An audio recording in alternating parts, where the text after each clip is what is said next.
আসসালামু আলাইকুম। আমাদের পক্ষ থেকে এই কুরুচিপূর্ণ বিভ্রান্তিকর মন্তব্যের প্রতিবাদে আয়োজিত মানববন্ধন কিছু উপস্থাপিত দাবি ও প্রস্তাবনা। পাঞ্জাবের জগতে একটি বিশ্বস্ত নাম শাবাব এথনিক ওয়্যার। ধর্মীয় পোশাক নিকাব নিয়ে সম্প্রতি জনাব মোশাররফ ঠাকুরের কুরুচিপূর্ণ অশালীন ও বিভ্রান্তিকর মন্তব্যের প্রতিবাদে আমরা তীব্র নিন্দা ও ক্ষোভ প্রকাশ করছি।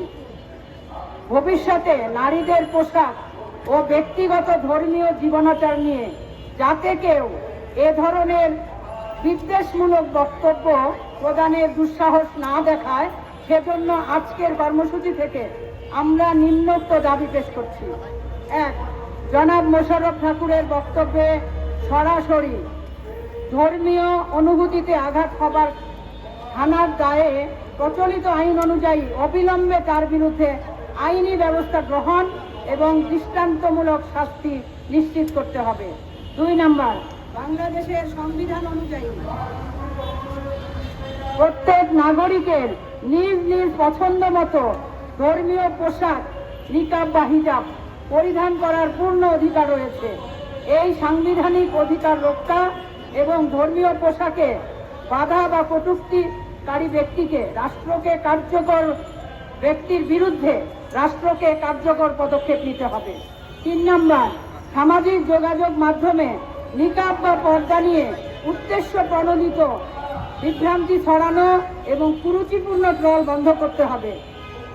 সাইবার নিরাপত্তা আইনের আওতায় এনে অপরাধীদের চিহ্নিত করে দ্রুত বিচারের আওতায় আনতে হবে।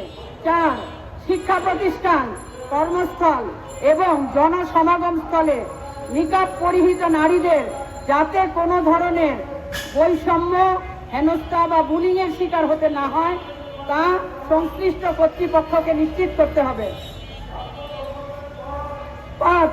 ধর্মীয় পর্দার সঠিক বিধান এবং ধর্মীয় পোশাকের গুরুত্ব সম্পর্কে জনসচেতনতা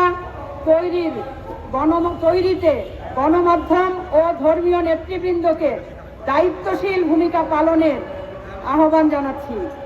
৬. জনাব মোশাররফ হোসেন ঠাকুরকে কুরুচিপূর্ণ ও বিদ্বেষমূলক মন্তব্যের জন্য জনসমক্ষে নিঃশর্ত ক্ষমা চাইতে হবে এবং অচিরেই তার বক্তব্য প্রত্যাহার করতে হবে। ৭. আমরা একটি সুস্থ, সহনশীল ও বৈষম্যহীন সমাজ গড়তে চাই, যেখানে প্রতিটি মানুষ সে ধর্মীয় ও ব্যক্তিগত স্বাধীনতা থাকবে সুরক্ষিত। তাই আমরা সকলকে অন্যের বিশ্বাসের প্রতি শ্রদ্ধাশীল থাকা এবং যে কোনো ধরনের বিদ্বেষমূলক বক্তব্য প্রদান থেকে বিরত থাকার উদাত্ত আহ্বান জানাচ্ছি। নারী অধিকার আন্দোলন এবং সম্মিলিত নারী প্রয়াস।